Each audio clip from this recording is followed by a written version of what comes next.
Good morning, Louisa Whitney here from LKW Family Mediation. In this video this morning, I wanted to talk a bit about giving children a voice. Now, I think most people are familiar with the kind of Victorian times, children should be seen and not heard type maxim. And I think pretty much everyone accepts now that children do need to be heard and do need a voice, and we as adults can tap into what it feels like when you're trying to say something, or you've got a point to be made, or you need someone to know how you're feeling and you feel you're not being listened to. And for a child, they experience the emotions in exactly the same way, that frustration that there's something going on inside of you that isn't being heard. But often for children, they can't necessarily pinpoint it in the same way that adults can. And so it can lead to, that frustration spilling over into other areas such as their behaviour. As part of a separation, giving children a voice becomes even more important, I think. A separation can affect all manner of things for a child, such as where they live, where they go to school, but also when they see each parent, what kind of relationship they have with each parent. And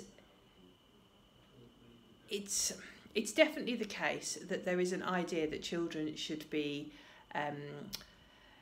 kept away from the separation, and in terms of minimising the conflict that they are exposed to and not involving them in adult issues, that's absolutely the case.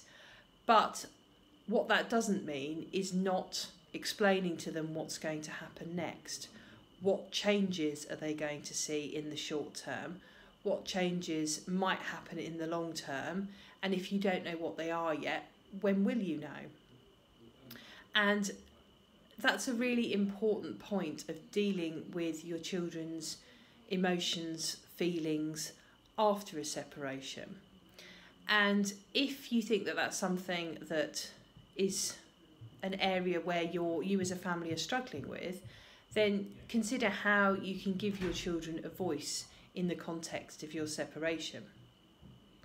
My first suggestion is something as simple as a family meeting, so that you can listen to them and hear what they're saying, and listen without an agenda. Don't think you know what they're going to say, and don't think you've got to try and change what they're saying. Just hear what they're saying, repeat it back to them, check that you've understood what they're saying. If you as parents can do that together, then that's great. If that proves difficult, then it's something that you could do individually, but in the same context of just listening. This is time for you. Tell me how you feel. Talk about anything that you feel is important. And it might be something really small, like, I want to make sure that all of my favourite teddies are in Mum's house and in Dad's house. Or it might be something big, like, I don't feel I'm seeing one of my parents enough. Or I'm really worried that this change is going to affect my relationship with my friends. All those kinds of things. There's also outside support that you can get.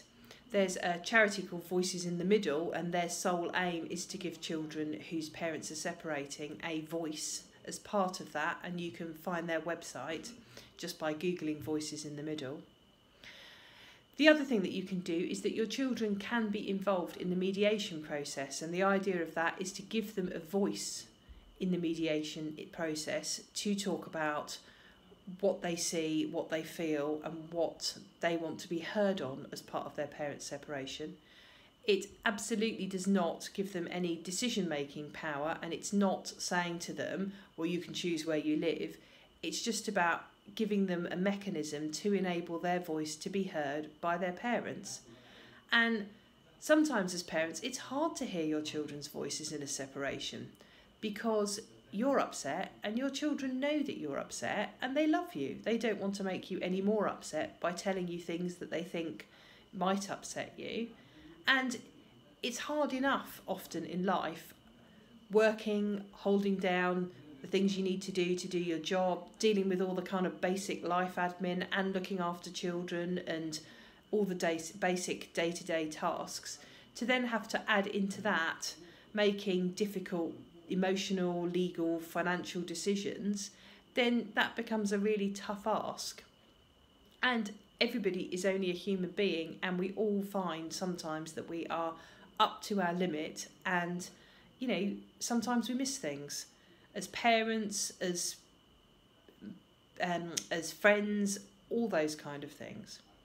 So I hope that those tips are helpful and that it enables you to reflect on your child's voice as part of the separation. If you need any more information, there are resources on my website, or you can drop me an email through the website and I can try and direct you to something that might be able to help you. The website is lkwfamilymediation.co.uk. Thank you.